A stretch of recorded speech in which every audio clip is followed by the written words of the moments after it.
Good morning students. In class 3 subject maths बच्चों हमारा revision part जो है वो कंटिन्यू है।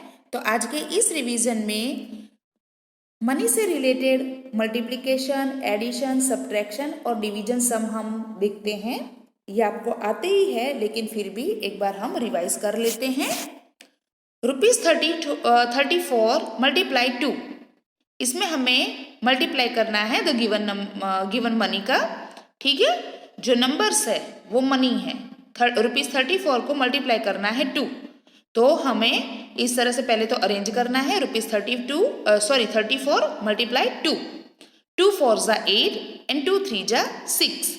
और आगे रुपीस का सिंबल है वो कंपलसरी आपको लगाना ही है बच्चों, क्योंकि इसमें हम क्या करते हैं, मनी का मल्टीप्लाई करते हैं, इसीलिए सिर्फ नंबर का मल्टीप्लाई नहीं कर रहे हैं। ₹45 मल्टीप्लाई 10, ₹45 मल्टीप्लाई 10, उसमें सबसे पहले हम 0 से मल्टीप्लाई करते हैं। तो मल्टीप्लिकेशन का रूल है कि 0 को किसी भी नंबर के साथ हम मल्टीप्लिकेशन करें तो आंसर 0 ही आता है। तो 0 मल्टीप्लाई 5 0 एंड 0 मल्टीप्लाई 4 0। अब हम जब टेंस की प्लेस से स्टार्ट करते हैं तो जो नंबर है उसके नीचे क्रॉस लगा देंगे और स्टार्ट करेंगे 1 5 जा 5 एंड 1 4 जा 4। आप देख सकते हो नंबर को बच्चों जब भी मल्टीप्लिकेशन, डिवीजन, एडिशन, सब्ट्रैक्शन करो तब अच्छे से प्रॉपर उसकी प्लेस में नंबर को रखना है।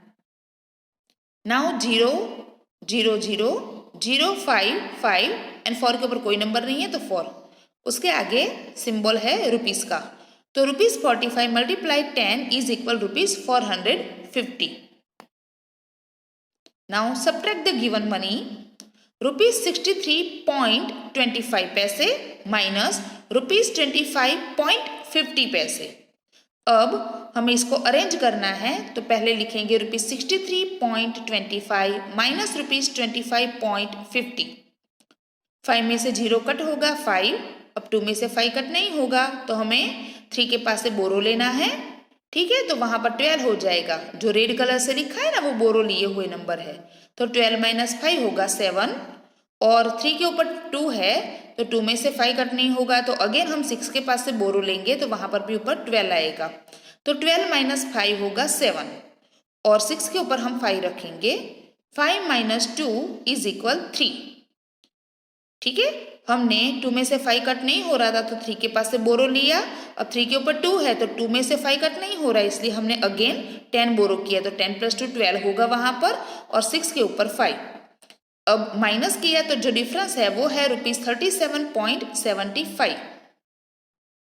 बच्चों जब भी पॉइंट पैसे है तो आपको अच्छी तरह से प्रॉपर प्लेस में रखना है। ठीक है, ऐसा नहीं कि डिजिट आगे पीछे हो जाए, नहीं तो आपका सम रॉन्ग जा सकता है। इसीलिए जब भी आप एडिशन, सब्ट्रैक्शन, मल्टीप्लिकेशन करो तो जो डिजिट है वंस की प्लेस के नीचे ही वंस की प्लेस की डिजिट होनी चाहिए। ₹25 माइनस ₹70। अब 17 जो है उसको ₹25 में से माइनस करना है, तो उसको हमने सबसे पहले तो प्रॉपर प्लेस में रखा है। 5 में से 7 कट नहीं हो सकता है क्योंकि 7 है वो बिग डिजिट है 5 से, तो हमने बोरो किया है 2 के ऊपर से, और 2 के पास है, और 2 के ऊपर रखा है 1 नंबर। अब 5 के पास हो गए 15 नंबर। 15 माइनस 7 कट करेंगे, हमें आंसर मिलेगा 8, और 2 के ऊपर 1 है तो 1 में से 1 कट हो जाएगा तो आंसर आएगा 0। ये हुए हमारे सब्ट्रैक्शन के सम, सब्ट्रैक्ट द गिवन मनी। बच्चों फिर से मैं दोहरा रही हूँ कि अगर एडिशन, सब्ट्रैक्शन, मल्टीप्लिकेशन और डिवीजन मनी से रिलेटेड है तो आपको रुपीस का सिंबल कंपलसरी लगाना है, अदरवाइज मार्क्स कट हो जाएंगे।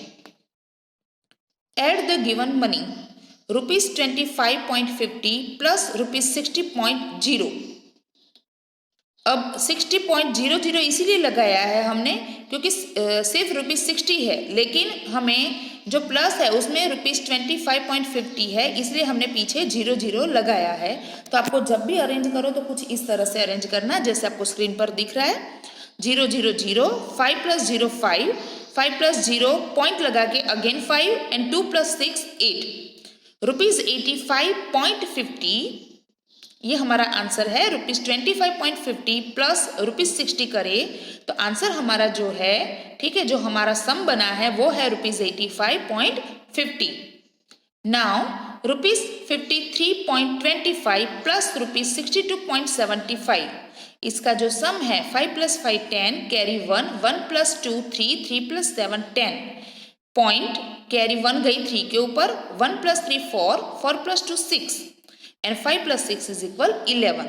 हमारा जो सम है वो है रुपीज 116.00, क्योंकि हमने उसका प्लस किया था इसीलिए। और आंसर में अगर आप सिर्फ रुपीज 116 लिखोगे तो भी चलेगा, लेकिन जब भी नंबर अरेंज करो और पैसे अगर एक प्लस करना है या माइनस करना है नहीं है तो पॉइंट के बाद 00 लगा सकते हो। डिवाइड द गिवन मनी, अब ये जो मनी है रुपीज 20 को डिवाइड करना है 5 से। तो 5 के टेबल में कब 20 आता है? 4 नंबर पे, तो 5 4 = 20। अब बच्चों हमारा जो क्वेश्चन होता है वो हमारा आंसर होता है। डिवीजन के अंदर जो आंसर होता है उसको हम क्वेश्चन बोलते हैं। तो क्वेश्चन के आगे हमें सिंबल लगाना है रुपीज का, ₹4। ठीक है, 20 रुपीज को डिवाइड किया 5 से, तो 5 4 = 20, तो आंसर आएगा ₹4। रुपीज 56 डिवाइड बाय 4, 56 को 4 से डिवाइड करना है। अब यहाँ पर 2 डिजिट है और हमें पता है कि 56 4 के टेबल में नहीं आता है, क्योंकि 4 10 = 40, वो 40 जो है वो 56 से छोटा है। तो हम क्या करेंगे, हमने पहले भी बोला हुआ है जब भी क्लास वर्क था कि सिंगल डिजिट लेंगे। अब 5 है वो 4 से बड़ा है, तो सिंगल डिजिट हम ले सकते हैं। कैसे? तो 4 1 = 4, 5 - 4 करेंगे 1। अब यहाँ पर 1 है वो सिंगल डिजिट हो गया और स्मॉल डिजिट हो गया, तो हम ऊपर से 6 नंबर लेंगे 1 को कंपनी देने के लिए। अब दोनों नंबर को मिला करके हो गया 16। अब 16 है वो 4 से बड़ा नंबर है, लेकिन हमें पहले ये देखना है कि 4 के टेबल में 16 आता है। यस, 4 4 = 16, तो हमें 4 4 = 16 लेना है। अब 16 - 16 करेंगे, आंसर आएगा 0। ₹14, रुपीज 56 डिवाइड बाय 4 = ₹14। समझ में आ गया बच्चों? ओके, तो ये जो सम है वो आप प्रैक्टिस के लिए नोटबुक में लिखना है तो लिख सकते हो, और अगर आगे भी लिखे हैं तो कोई बात नहीं बच्चों, आपको ये जो मैं होमवर्क दे रही हूँ ये आपको नोटबुक में करना है। Draw the line of symmetry. बच्चों यहाँ पर आपको शेप दिख रहे हैं। अब ये जो शेप है उसमें अगर सिमेट्री बन रही है तो आपको वो ड्रॉ करनी है। ठीक है, आप कोई भी पेंसिल कलर का भी यूज कर सकते हो। ठीक है, एकदम इजी है ये। सिमेट्री क्या होता है कि अगर हम हॉरिजॉन्टली और वर्टिकली अगर लाइन ड्रॉ करें डॉट डॉट वाली, तो दोनों तरफ का जो शेप है डॉट के बाद और डॉट के पहले का वो सेम होना चाहिए, तो उसको हम सिमेट्री बोलते हैं। समझ में आ गया? तो ये आपको नोटबुक में करना है। ठीक है बच्चों, और अगर फिर भी अगर कोई डाउट है, समझ में नहीं आ रहा है, तो आप मुझे फ़ोन करके पूछ सकते हो। Thank you.